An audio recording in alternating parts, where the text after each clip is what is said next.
Halo semuanya, assalamualaikum. Menemani di siang hari ini, di hari Minggu ya. Wayne Anthony kembali menceritakan sebuah kisah yang ditulis oleh Luna Luminosa. Tapi sebelum saya menceritakannya, saya mau mendoakan teman-teman semua yang berada dimanapun. Semoga selalu dalam keadaan sehat dan selalu berbahagia. Dan kita langsung saja masuk ke ceritanya, Gunung Jiwa Terkutuk.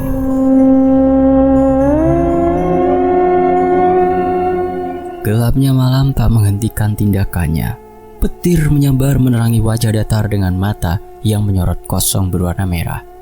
Tangan kanan gempal itu mencabut dahan pohon kecil dengan kasar, mematahkannya menjadi dua bagian dengan mudah.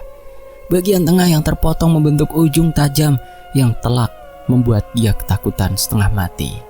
Kaki telanjangnya menendang-nendang tanah kasar di sekitarnya. Bahkan kerikil-kerikil kecil ikut berterbangan menabrak seseorang yang mencoba terus merangkak ke arahnya. "Dav, sadarlah Dav. Berhenti di sana. Demi Tuhan Dava." Bagai slow motion dalam reka adegan, suara teriakan penuh rasa sakit menggema, mengaum, membelah kesunyian. Darah keluar dengan mengucur, membasahi wajah datar dengan tangan yang basah. Rasa sepi mencekik, diakhiri dengan pekikan terakhirnya. Apa semua sudah selesai? Sementara itu, di waktu lain, tangan kanannya terangkat melambai riang pada wanita berambut pendek dengan anak balita di gendongannya yang ada di seberang jalan. Wajah keduanya tampak sumringah, dengan ketidaksabaran berpelukan dengan hangat. "Ini Haniyah?" tanya Cakra dengan menjawil telinga kecil keponakannya. "Ini anakku, anak keempat, Hani nomor 2. Dewi menarik tangan Cakra menuju kasir karena ada beberapa orang yang akan lewat dan mereka menghalangi jalan. "Aku belum menikah dan kamu sudah punya 4 anak. Luar biasa." "Hah, apanya yang luar biasa?" tanya suara lembut dari arah belakang. Seorang wanita muda dengan kepala yang menutupi tudung hoodie, juga masker hitam lengkap, berjalan santai, membelah di antara Dewi dan Cakra. "Astaga, Farah, penampilanmu ini udah seperti artis papan atas saja," decak Dewi ketika melihat sahabatnya yang lain datang. Ketiganya berjalan melewati kasir setelah bertanya tentang ruangan VIP yang telah mereka pesan yang ternyata ada di lantai 2. "Ini yang pesan tempat pasti Liam ya," tebak Dewi dengan akurat setelah melihat betapa lengkapnya tempat ini. Cakra menjentikan jari ke arah Dewi yang masih sibuk memperhatikan betapa lengkapnya ruang VIP ini. "Benar sekali. Aku sempat merekomendasikan ke restoran keluargaku yang ada di Bali, tapi dia tidak mau." Mata Dewi langsung memicing mendengar pernyataan Cakra. "Aku pikir Dava sudah gila. Ternyata aku lupa jika kamu lebih gila daripada dia." "Sial, aku tersinggung." "Jangan mengumpat, ada anak kecil," tegur Farah. "Astaga, lihat ibumu itu, Bayu sayang. Bagaimana bisa dia mengatur 4 anak kalau dia masih suka bertengkar dengan Om Cakra seperti ini?" kata Farah dengan kepala menggeleng kecil. Dava datang tak lama setelah mereka. Ia langsung terfokus pada Johan. Beberapa saat kemudian Dewi menekuk dahi. "Teman-teman, Gali kok belum datang ya? Katanya pesanan kita akan datang jam 7 nanti. Tapi sampai sekarang tuh anak kenapa belum datang juga?" Farah menempatkan Bayu di pangkuan Cakra dan beralih duduk bersama Dewi. "Entahlah, sewaktu Cakra bilang mau ajak kita reuni, aku udah coba hubungi Gali, tapi gak bisa." "Kamu gak bisa hubungi dia juga, Cak?" Dewi bertanya pada Nathail yang memangku putra bungsunya. "Aku kemarin habis booking restoran hotel tempat dia kerja. Tapi saat aku tanya ke teman-temannya, semua pada gak tahu." "Lah kok gitu?" Farah mengunyah apel dengan alis yang menyatu. Cakra berdecak. "Kamu kan tetangganya, aku gak tahu sih." "Aku kan udah pindah ke dom dari tahun kemarin. Jadi ya, aku gak tahu apa-apa tentang dia." "Kalau udah pindah ke dorm tahun lalu, kenapa kemarin aku lihat kamu keluar dari apartemen kota yang ada di samping mall?" Dava bergabung, melemparkan pertanyaan pada Farah yang terlihat muram setelah mendapatkan pertanyaan tersebut. Dewi menyadari hal tersebut. Wanita itu memegang pundak Farah. "Kenapa? Masih ada masalah lagi dengan teman segrupmu?" "Apa? Kenapa dengan teman segrupmu? Apa mereka menidasmu? Apa perlu aku cabut investasi di perusahaan itu?" "Dava, gak perlu. Aku juga yang salah," balas Farah cepat. Dia sangat tahu bagaimana watak temannya yang satu itu. yang sangat pintar menggunakan kekuasaan. Lalu, apa yang terjadi? Dava mendekat, duduk di samping Cakra. Cak, coba telepon Galih. Siapa tahu diangkat. Kamu kemarin udah beritahu tentang rencana kita kan? Udah kok, timpal Cakra dengan merogoh saku dan mengeluarkan ponsel. Sesuai dengan perintah Dava, dia segera menelpon Galih. Gimana sama grupmu Ivara? Liam kembali menggali topik tersebut. Belum sempat Ivara menjawab, pintu ruangan tiba-tiba terbuka tanpa ketukan. Seorang laki-laki tinggi besar, berotot, dengan kaos hitam lusuh, celana jeans robek-robek, dan rambut acak-acakan masuk ke dalam. Baru saja pintu akan ditutup, seorang pelayan datang dan mencegah laki-laki tersebut untuk masuk. Namun, entah kenapa, pelayan restoran hanya diam tanpa melepaskan pandangannya pada laki-laki itu. Seakan mengerti dengan apa yang terjadi, Dava beranjak dari duduknya dan berjalan ke arah pintu. Dia teman saya, Anda bisa pergi.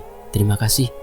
Merasa tertangkap basah, pelayan langsung pergi dengan wajah memerah begitu saja setelah membungkukkan badan berulang kali. Dava menggelengkan kepala memandang sahabatnya. Ada apa denganmu, Galih? Kenapa kamu tidak membuka kontak dengan kita?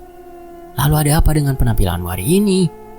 Galih menatap sekilas pada Cakra dan melenggang pergi mendekat pada lemari pendingin, membukanya dan mengambil minuman soda dari sana, mengabaikan total pada 4 pasang mata yang menatapnya dengan pandangan yang berbeda-beda. Penampilanmu mirip seperti orang yang belum mandi selama 1 tahun. Dewi berdecak menatap Galih dari atas ke bawah, menelanjangi Galih secara tidak langsung.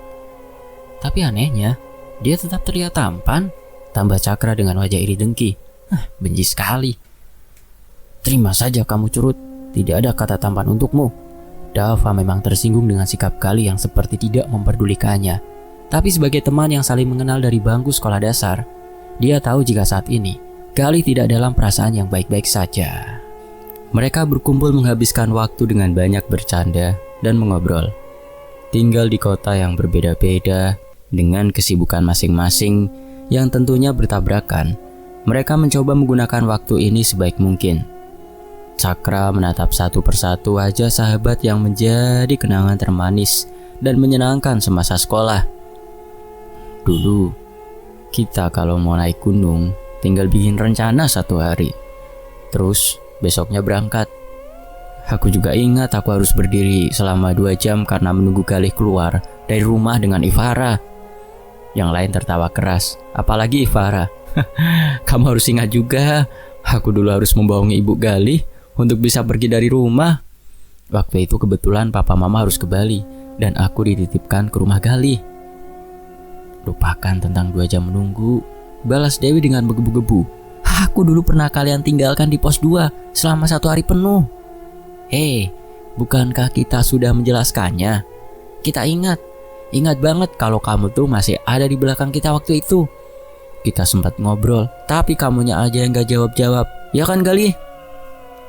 Galih hanya mengangguk kecil, membenarkan penjelasan dari Natael. Dava hanya bisa menggelengkan kepala, menyaksikan keributan sahabat-sahabatnya. Dia lebih memilih menyuapkan makanan ringan pada Johan yang lahap di pangkuannya.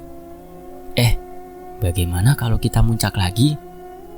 Keheningan merebak begitu cepat setelah Cakra menyampaikan ide yang di luar ekspektasi mereka semua.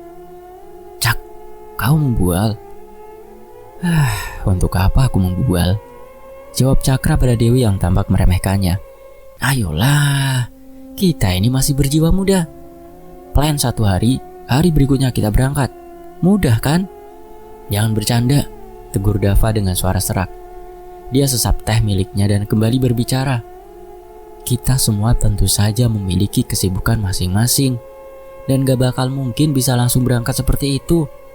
Kita bukan lagi anak SMA dengan waktu luang tanpa memikirkan hari selanjutnya, Cakra. Kenapa kalian seperti itu? Kita bahkan sangat jarang sekali bisa punya waktu luang secara bersamaan. Aku juga tahu kalian semua besok pasti tidak ada kegiatan apapun kan? Aku kemarin dengar ada gunung baru yang belum dibuka dan didaki oleh siapapun. Jangan gila kamu. Dari wajahnya dan perkataan, tentu sudah dipastikan Liam tidak setuju dengan ide tersebut. Cakra, gunung yang belum dibuka untuk umum itu sudah pasti gak aman. Ivara ikut menimpali. Kalian ini Kita ini udah sesepuh gunung. Kalau kalian ingat frasa anak sekarang, berkali-kali kita naik dan turun gunung, yang bahkan sangat jauh dari kota, dan apa? Kita tetap kembali dalam keadaan sehat dan malah sangat bersemangat setelahnya. Cakra menatap Dewi yang menatapnya dengan keinginan yang terpendam. Wi, satu kali menjadi bebas, tidak ada salahnya kan? Satu hari aja kamu terbebas dari tugas menjadi ibu rumah tangga dan ibu dari 4 anak. Rasanya pasti sangat melelahkan kan? Berhenti sejenak tidak akan membuat semuanya tak terkendali. Ifara, aku tahu kamu sedang punya masalah dengan teman segrupmu.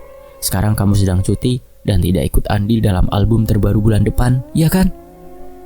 Ifara baru saja akan bersuara, tapi kemudian dia kembali menutup mulutnya. Kemana perginya Ifara yang sangat suka alam dan memotret indahnya langit saat di puncak gunung? Kamu gak bosan hidup sebagai idol dengan karakter ilusi agensi? Pertanyaan tersebut benar-benar menyentil ego dan hati rapuh Ifara. Dava, aku juga tahu kamu sedang ada masalah keluarga di perusahaan, ya kan? Sial, umpat Dava dengan suara pelan. Dia tutup telinga Johan. Kamu itu Tuhan atau bagaimana? Cakra tersenyum pongah, tanda kemenangan penuh. Kemudian matanya beralih pada Galih. Aku gak tahu apa masalah kamu dengan pekerjaan atau keluargamu. Kamu benar-benar menjadi tertutup beberapa bulan terakhir. Tapi aku sangat tahu, itu artinya kamu tengah mengalami masalah. Galih meminum sodanya dengan cepat, menenggaknya sembari membuang muka dari 4 pasang mata lainnya. Sama sekali tidak mengeluarkan sepatah kata pun sejak dia datang sampai sekarang. Ya udahlah, kalau kalian tidak ingin melakukannya, mungkin memang sudah waktunya kita berhenti bermain-main seperti itu. Tak lama makanan yang sudah dari jauh hari mereka pesan datang. Di antara kunyahan yang tengah terjalin dari mereka semua, tiba-tiba Galih mengatakan tentang hal yang bahkan mereka tidak sangka. Aku mau ikut muncak. Keempatnya terbengong sebentar mendengar persetujuan tersebut. Berbeda dengan yang lain, ia masih terdiam. Cakra justru menjadi yang paling semangat. Weh, pilihan yang tepat Galih. Kita bisa bersenang-senang dan menyelami masa muda kita. Gunung ini benar-benar baru, dan ini bisa mencetak rekor untuk kita berdua. Kenapa cuma berdua? Aku juga ikut, sahut Dewi cepat. Aku juga kalau begitu, Ifara menambahkan. Kini tersisa Dava sendiri. Mendapati dirinya ditatap begitu intens oleh semuanya, membuat Liam menyerah. Ya udah, Gunung Kidul, kita akan segera bertemu besok. Di lain waktu. Yakin gak mau aku anter? Galih menggelengkan kepalanya pelan, menolak secara halus tawaran dari Liam. Ifara telah pulang dengan Dewi. Mereka berdua akan mengantar anak-anak Dewi ke orang tua Dewi di kota sebelah dan mengatur kepergian mereka besok. Cakra yang paling bersemangat, yang menyiapkan segalanya, dan mereka tinggal terima jadi. Tawaranku soal pekerjaan akan tetap ada, kapanpun kamu mau. Galih membiarkan Dava pergi menaiki mobil mahal, sedangkan dia mulai berjalan kaki menuju kos-kosan. Kos-kosan sepetak miliknya yang berada di tengah-tengah padatnya kota. Berjalan lunglai, tampak seperti tunawisma, namun wajahnya yang kelewat tampan membuat beberapa gadis menoleh ke arahnya. Hal tersebut membuat Galih memiliki mood yang buruk, padahal dia sangat senang bertemu dengan sahabat semasa SMA-nya tadi. Aku benci ketampanan ini. Pintu kayu reot perlahan Galih buka. Bau pengap langsung tercium olehnya. Gelap, lembab, dan kotor. Laki-laki setinggi 190 cm itu menunduk ketika akan memasuki kamar satu-satunya yang ada di kos-kosan ini. Baru saja dia merebahkan tubuh lelah di atas matras tipis. Telinganya tiba-tiba berdengung kencang. Galih bangkit lantas menutup kedua telinga dengan tangannya. Diam, sialan, diam. Jari lentik dengan kuku panjang membelai leher belakang Galih dengan sangat lembut yang terkesan panas. Langsung saja ditepis oleh empunya dengan kasar. Wajah tampan dengan alis tebal itu mengkerut. Pupil matanya bergerak gusar. Tangan dan kaki Galih menjadi dingin. Ketakutan semakin mencekik tatkala muncul begitu saja seorang wanita berambut panjang, merangkak dengan kedua kaki yang diseret, mengesot, mengandalkan kedua tangan kurus yang terlihat batang tulangnya. Galih terjebak antara dinding dengan wanita ngesot tersebut. Kedua tangannya berkeringat dingin. Bibirnya dia gigit keras, meloloskan setes darah yang mengalir melewati dagu. "Jangan pergi, jangan ke sana, atau kau tidak akan kembali." Suaranya serak terputus-putus. Kemudian saat wanita itu mengangkat kepalanya, Galih hanya bisa terpaku dengan mata melotot. Di lain waktu, "Cakra, beneran ini jalan menuju ke sana?" Cakra membenarkan tas carrier-nya yang merosot dari bahu. Nafasnya tersengal, sama seperti yang lainnya. Dia menyeka keringatnya dengan punggung tangan dan berhenti berjalan. Yang lain juga ikut berhenti berjalan. Ivara langsung duduk di atas kayu kering sebagai alas. Wajah pucatnya banjir keringat. Tudung jaket yang menutupi kepalanya dia turunkan. "Beneran atau enggak ini jalannya?" "Bener kok," jawab Cakra dengan mengedarkan pandangannya ke segala arah. Dari info yang dia dapatkan, jalan menuju gunung tidak bisa dilewati oleh mobil atau motor. Mau tidak mau mereka harus berjalan, entah sepanjang apa. Lalu mereka akan bertemu satu-satunya pemukiman penduduk di sana, lalu bergeser sedikit ke arah selatan. Kaki gunung akan segera mereka lihat. "Jangan ragu kayak gitu dong, harus semangat," ucap Dewi, sembari menepuk pundak Cakra. "Aku udah nitipin anak-anak ke orang tuaku selama 2 hari, dan aku tidak ingin perjalanan pertama kita setelah sekian lama tidak merasakan keseruan. Kita harus semangat, kita pasti bisa sampai puncak."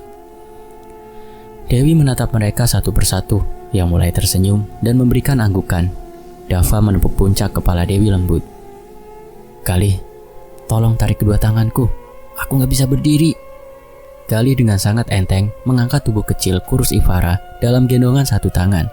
Kemudian mereka berjalan dengan santai, seolah beban dua sekaligus tidak mempengaruhi Galih. Ivara tersenyum senang. Dia ayunkan kedua kakinya. "Udah lama gak digendong, enak, aku gak usah jalan." Mereka berjalan kembali, membelah dahan-dahan yang menghalangi jalan dan rumbuknya dedaunan. Cakra berjalan paling depan, lalu Liam, serta Dewi yang paling belakang Galih dengan Ivara di gendongannya. Posisi ini adalah posisi tetap dari semasa sekolah. Yang paling awal pasti Cakra, dan paling akhir Galih. 2 orang tersebut adalah yang paling pintar mencari jalan dan pengingat jalan. "Kalian mau kemana anak muda?" Suara bentakan terdengar oleh mereka. Kekagetan tidak berhenti di situ. Ketika seorang lelaki tua berjalan cepat ke arah mereka dengan tongkat panjang. Cakra berjalan mundur, tatkala lelaki tua itu menatapnya tajam menyelidik. Seraya berdiri di depannya, wajahnya seram. Terdapat bekas luka memanjang di bawah dagu yang menunjukkan daging kering. Sebagai dokter, Cakra tahu luka itu pasti sudah membusuk dan dipotong begitu saja, dan tidak tahu apa yang digunakan sehingga mengering seperti itu. "Permisi Pak, selamat pagi." Sapaan halus dari Cakra tidak diperdulikan. Lelaki tua menatap satu persatu wajah asing 5 sekawan itu. "Anak-anak kota memang selalu suka sembarangan. Putar balik, pergi dari sini." Galih menurunkan Ivara di samping Liam. Kemudian dia berjalan ke sisi Nathael. "Maaf kalau kami terkesan lancang, tapi kami sudah jauh-jauh kemari dan tidak mungkin untuk memutar balik. Cukup Anda beritahu kami di mana jalan menuju Gunung Kidul. Setelah sampai di puncak, kami akan segera turun. Anda tidak perlu khawatir yang tidak-tidak." "Kau," desis lelaki tua itu. "Dia mengikutimu, memperingatkanmu, tapi kau tetap melanggarnya." Kebingungan tergambar jelas pada wajah semuanya. Bahkan Ivara langsung menoleh ke kanan dan kiri, mencoba mencari siapa yang mengikuti mereka. Meskipun seperti itu, tetap saja dia tidak menemukan apapun. Yang ada hanyalah hutan rimbun. Galih mengeraskan rahangnya. "Saya tidak mengerti maksud Anda." Begitu?" Lelaki tua itu mengunci tatapannya pada Galih. "Kau membawa sesuatu yang tidak disukai oleh penduduk di sini. Ancaman yang kau bawa akan membuatmu tertimpa hal yang tidak kau sangka-sangka. Mereka akan mengelabui kau dan teman-temanmu, mengiring mereka untuk ikut, dan tidak akan pernah kembali lagi." Melihat situasi yang membingungkan, Liam menyentuh pundak Galih. "Kalau kau tidak ingin menunjukkan jalan ke Gunung Kidul, tidak perlu mengintimidasi orang lain. Kau mengatakan orang kota selalu sembarangan. tapi kau tidak mencerminkan hal yang sebaliknya. Kalimat sindiran itu membuat Dewi segera menarik tangan Liam untuk berhenti berbicara. Dia tertawa kecil pada orang tersebut. Terima kasih atas pernyataannya, Pak. Kami permisi. Dewi menggandeng lengan Galih dan Dava di masing-masing tangan. Ivara juga langsung menarik tangan Cakra dan berjalan menyusul ketiga temannya. Sebelum mereka berjalan lebih jauh, dari arah belakang lelaki tua tadi kembali berbicara. Berhentilah dan lihat ke arah kanan. Kemudian jalan sedikit ke selatan dan kalian tidak akan pernah kembali. Ingat itu, begitupun dengan saya. Ivara segera menoleh ke belakang dan tubuhnya menegang sempurna. Orang tersebut telah hilang, bagai tersapu angin lembut hutan. Kenapa perasaanku jadi gak enak ya? Udahlah, itu hanya orang tua yang gak jelas. Bisa saja itu orang gila yang tersesat di dalam hutan. Liam berkata. Dava, jangan ngomong sembarangan. Dewi melotot ke arah Liam. Dava mengangkat bau tidak peduli. Apa? Aku kan hanya bicara, lagi pula zaman sekarang tidak ada yang seperti itu. Kita mendaki gunung untuk bersenang-senang, bukan untuk mencari hal-hal gak guna kayak tadi. Astaga, desa Dewi dengan bulu kuduk yang melindungi tiba-tiba. Menoleh ke arah kanan, mereka semua menemukan perkampungan yang cukup padat penduduk. Cakra menahan nafas. Ini jalan menuju gunung, tapi bagaimana bisa? Bukankah tadi hanya hutan? Kenapa tiba-tiba menjadi pemukiman? Udahlah, yang terpenting kita udah tahu jalannya. Ayo, ke arah selatan. Dava berjalan tepat di belakang Natail, dan yang lainnya mengatur posisi yang semestinya. Kalau kita kembali saja bagaimana? Ivara, ada apa denganmu? Natail bertanya kaget. Aku merasa perasaanku semakin tidak enak. Ivara tidak pernah merasakan degupan dada sekencang ini, selain waktu dia sebut pertama kali di atas panggung, dan menjadi tertuduh atas luka temannya. Sudahlah, kamu mau berganti di depanku? Dava menawarkan. Ivara menggelengkan kepalanya. Tangannya mencengkeram lengan Galih dan menatap semuanya dengan ketakutan yang menggelayut di matanya. Tetap jalan Ivara, setelah kita sampai puncak, kita langsung pulang. Galih merangkul Ivara, menenangkan. Berjalan ke arah selatan selama 15 menit, mereka akhirnya tiba di kaki gunung. Karena gunung baru dan belum pernah didaki, tentu saja tidak ada penanda apapun untuk menuju puncak. Akan tetapi tiba-tiba Cakra mengeluarkan sesuatu dari karirnya. Sebuah peta yang tergambar di atas kertas HVS yang sangat rapi. Kamu menggambarnya sendiri, Cakra? Dapat dari mana kamu beginian? Pertanyaan dari Ivara dan Dava. Tidak ia jawab. Lelaki pendek itu sibuk dengan peta dan kembali berjalan, dan yang lain hanya mengikuti. Galih paham dengan apa yang dikatakan oleh lelaki tua tadi. Melirik ke kanan, Galih bisa melihat wanita setan itu merangkak, membelah rerumputan, menginjak bebatuan kerikil kasar. Baju putihnya penuh dengan tanah basah, kepala hampir putus, tersaruk-saruk. Peringatan tersebut hanya bualan belaka. Galih mengangkat kakinya menendang wanita itu. Ivara langsung menoleh ketika mendengar suara gemerisik rerumputan yang ditendang. Cakra, kenapa? Tidak. Perjalanan mereka mulai menanjak lumayan sulit. Bebatuan terjal dengan area jalan yang sudah pasti belum pernah dilewati siapapun. Matahari naik setinggi atas kepala. Panasnya menyiram mereka dengan panas yang langsung terengah-engah. Dava mencengkeram pundak Cakra. Berhenti dulu, tolong. Capek banget tahu. Yang lainnya setuju untuk beristirahat. Galih membuka karirnya, mengeluarkan 2 botol minum yang dibagi untuk mereka semua. Mereka masih ingat sekali jika mereka baru saja duduk, tapi kenapa matahari tiba-tiba redup? Sial, desis Dava ketika dia menyadari sinar siang tiba-tiba menggelap begitu saja. Kepalanya menengadah ke atas, mencari di mana letak matahari yang baru saja membuat mereka kelabakan dan beristirahat sebentar. Sial, kemana perginya matahari tadi? Dava, jangan mengumpat, tegur Dewi dengan dada yang berdegup dengan sangat kencang.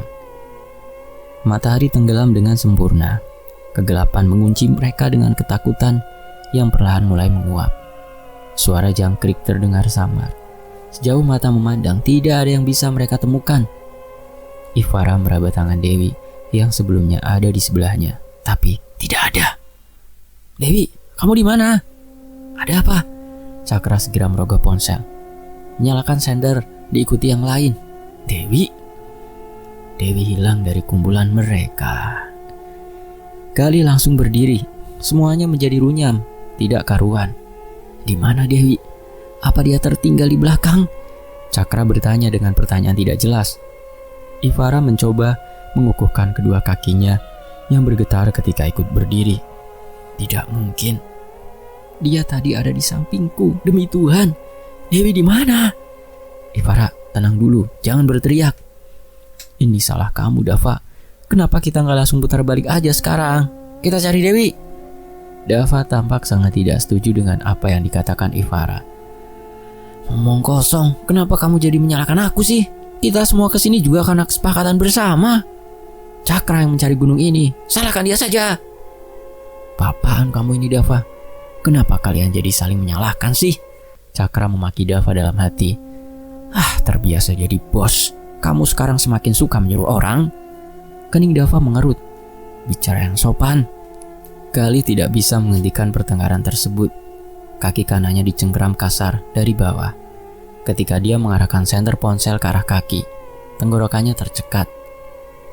Cakra, kamu kemana? Ivara kembali tercekat oleh rasa takut. Setelah Dewi, kini Galih menghilang. Ponsel Galih tergeletak begitu saja. Ivara langsung mengambilnya dan menggenggamnya dengan sangat erat. Sial. Ada apa sebenarnya dengan semua ini? Cakra tidak bisa berkutik dari tempatnya. Telapak tangannya berkeringat basah, membuat permukaan kertas yang dia pegang jadi basah.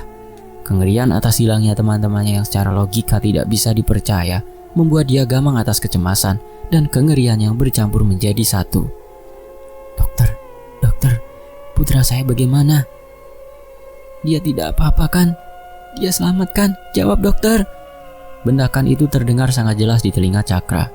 Tangan kanannya ditarik dan dihembaskan begitu saja. Dia merasakan tubuhnya terjatuh, berguling-guling di tanah kasar yang perlahan berganti menjadi lantai dingin rumah sakit. Cakra berjengit kaget dan spontan berdiri. Di hadapannya kini terpampang situasi dirinya yang dikelilingi dengan tangisan kehilangan yang seolah menghujamnya dengan rasa bersalah yang teramat dalam. Anda pembunuh! Mana janji Anda yang akan menyelamatkan Ken? Putraku yang malang telah kamu bunuh! Tidak, aku tidak membunuh Ken. Dia sudah tidak kuat menahan obat-obatan. Dia yang memilih menyerah, bukan aku yang membunuhnya. Cakra berteriak sekuat tenaga. Dia berjalan ke arah ranjang, menepuk dada Ken, anak kecil berusia 3 tahun. Kami tidak menyangka kamu akan membunuh orang lain. Si JR mendengar suara familiar itu. Berdiri keempat temannya di pojok ruangan. Tatapan mereka kosong, menghakimi. Kekecewaan tergambar jelas, yang mana semakin terjerumuskan keterpurukannya. Mati saja, Dok. Seorang wanita parubaya, ibu dari Ken, menyodorkan pisau bedah yang diterima oleh Cakra dengan tangan yang bergetar hebat. Ken telah tiada karena Anda. Dia sendirian sekarang. Anda tahu kan, Ken itu tidak bisa dibiarkan sendiri. Dan sekarang dia sendiri. Ayo, temani dia, dokter.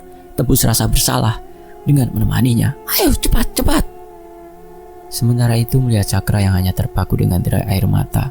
Ibu Ken selain mendesak, kini mata penuh air mata itu berubah menjadi merah darah, merebut pisau tersebut dan berhenti mengatakan hal-hal tidak berguna. Sementara itu, Gali berlari dengan sangat kencang. Wanita itu mengejarnya dengan sangat cepat. Kecepatannya tidak sebanding dengan dia yang pernah menjadi atlet pelari pertama negara. Kepala itu udah putus ketika dia memandangnya tadi. Jadi, wanita yang mengejarnya saat ini tidak memiliki kepala, buntung. Darahnya berwarna hitam dengan bau busuk menyengat, berceceran membasahi tanah dan rumput. Rasa jijik menguap, perutnya seperti dikocok brutal, dan Gali ingin segera muntah. Gali tersandung batu besar, tubuhnya limbung, tersungkur. Dagunya mengucurkan darah, menabrak batu dengan gerigi kasar. Abang, uang semester ada belum dibayar. Abang, maaf kalau ibu minta uang lagi ya, ibu butuh sekarang. Abang, Lala pengen nonton bioskop, abang kirim uang ke ibu ya. Bersandar di batang pohon tumbang, Galih mengusap dagunya yang basah karena darah. Matanya membelalak menatap keempat adik dan ibunya yang berjalan ke arahnya dari balik kegelapan. Muncul begitu saja. Mereka semua berpakaian sama. Seperti terakhir kali mereka berpisah, berjalan terseok-seok yang asalnya pelan menjadi sangat cepat. Nafas Galih tercekat. Ibu, adik, maaf, abang mengecewakan kalian. Maafkan abang.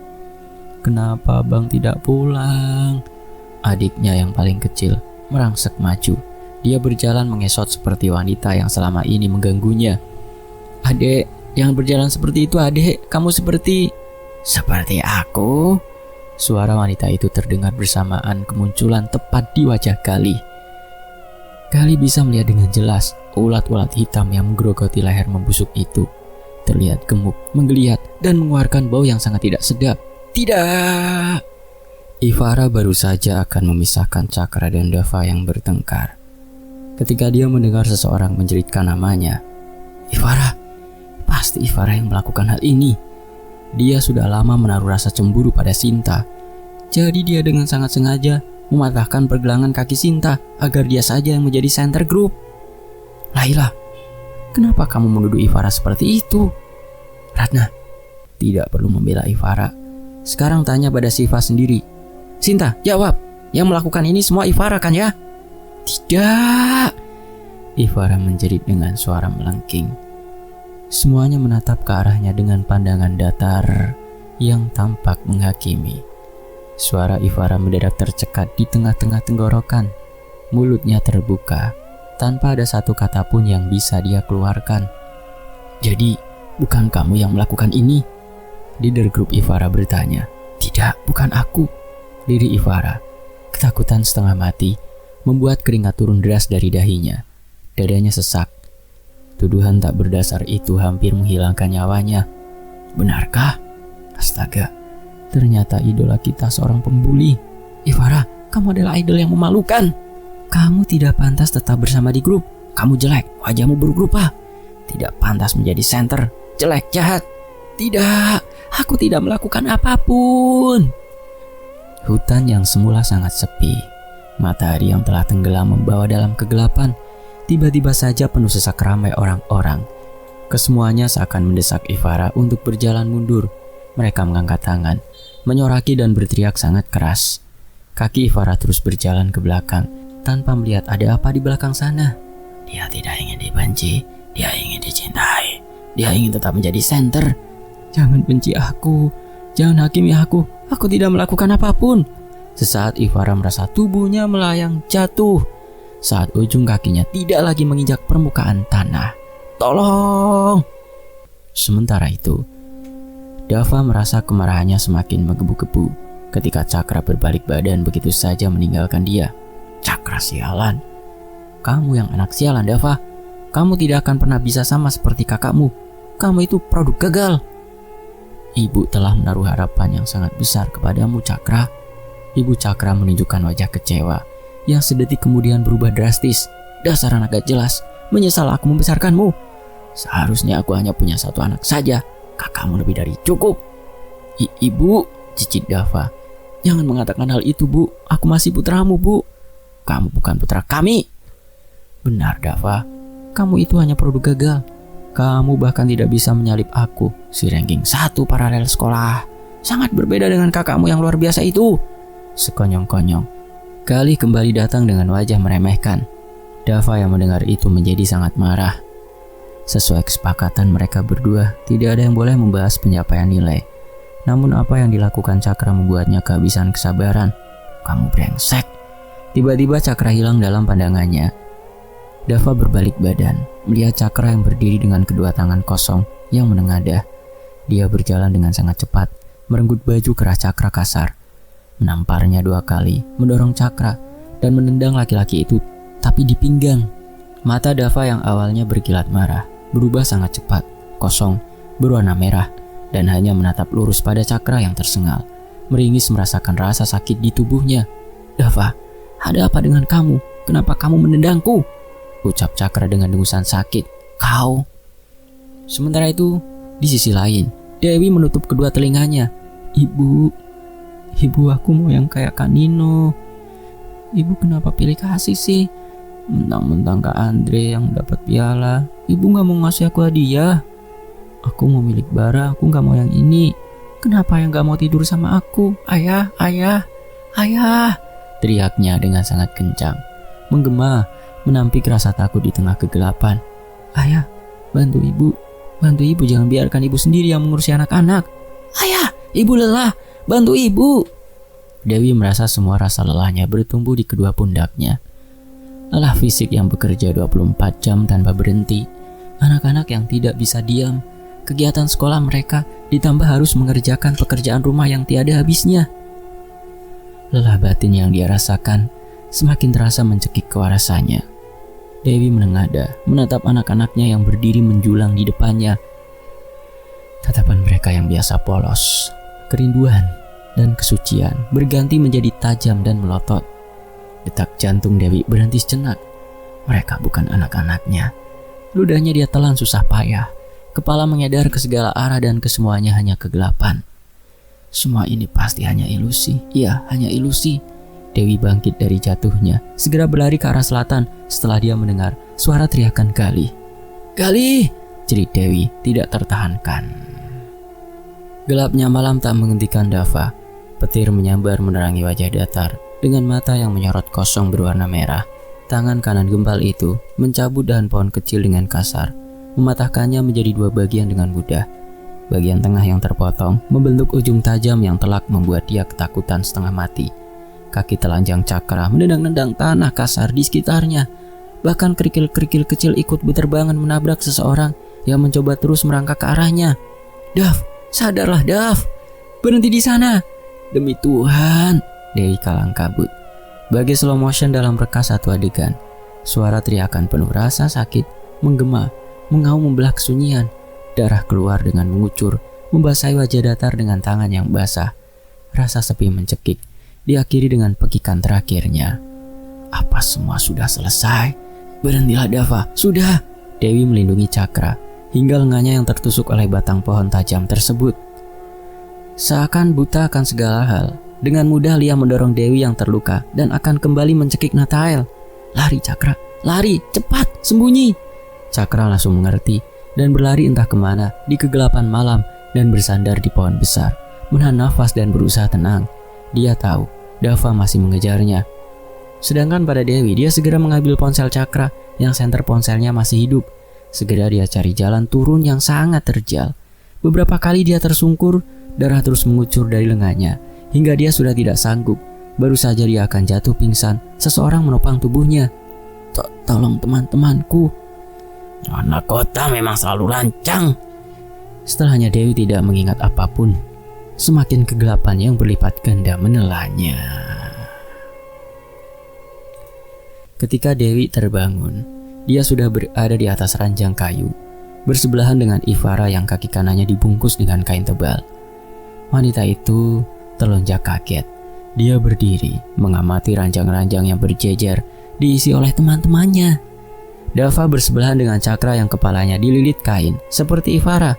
Baru saja Dewi mendekat ke arah mereka, pintu rumah kayu ini terbuka. Berderit pelan membuat Dewi waspada. Yang datang adalah laki-laki yang sama yang mencegah mereka.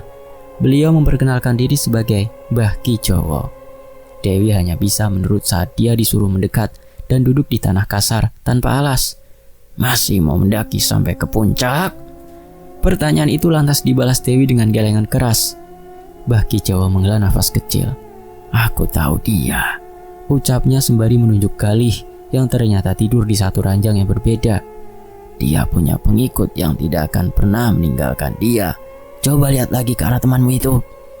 Menuruti perkataan Mbah Ki Jowo, Dewi melihat dan memandang intens ke arah Galih. Saat itu juga jantungnya terjatuh ke dasar. Setan apa itu, Mbah? Setan yang temanmu dapatkan setelah meninggali rumahnya yang saat ini. Beritahu dia untuk pindah dan berganti pekerjaan. Segera. Baik, Mbah. Gunung-gunung ini penuh dengan jiwa kosong yang mati dengan cara yang tidak wajar.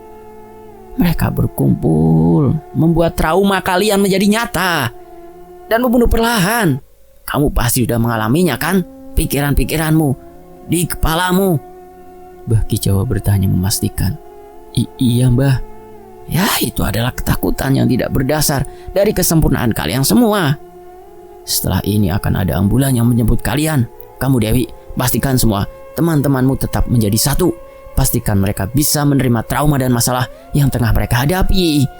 Pikir dengan kepala dingin dan semuanya akan selesai. Dewi menunduk membenarkan. Ambulan datang saat matahari akan tenggelam. Itu berarti kegelapan yang mereka alami tadi benar-benar hasil dari kejahilan jiwa-jiwa kosong yang ada di gunung ini. Tidak ada di antara semua temannya yang sadar, kecuali Dewi. Dewi bisa melihat bayangan banyaknya orang yang berkumpul menatap kepergian mereka dengan ambulan, termasuk Mbah Ki Jowo. Namun baru saja dia berkedip dan menoleh ke belakang lagi, kesemuanya sudah hilang tanpa sisa. Rumah kayu juga tidak ada. Yang tersisa hanyalah hutan rimbun yang menyeramkan. Anda hebat sekali Mbak, menunggui teman-teman yang tidak sadarkan diri sendirian di hutan angker ini. Hah? Si sopir ambulan bertanya, duduk bersebelahan dengan Dewi di depan. Saya dapat kabar ini dari telepon yang saya kira salah sambung. Soalnya tidak ada nomor lengkap. Tapi saat kita datang, sudah ada Mbak yang menunggu di pinggir hutan, duduk sendirian di tanah. Dewi sekali lagi menoleh ke arah belakang. Kalau aku sendiri lalu Mbah Ki Jowo dan pemukiman penduduk itu bagaimana? Selesai. Saya pamit undur diri. Sampai jumpa di kisah berikutnya. Tetap di YouTube channel Wen Antoni. Terima kasih semuanya. Wassalamualaikum.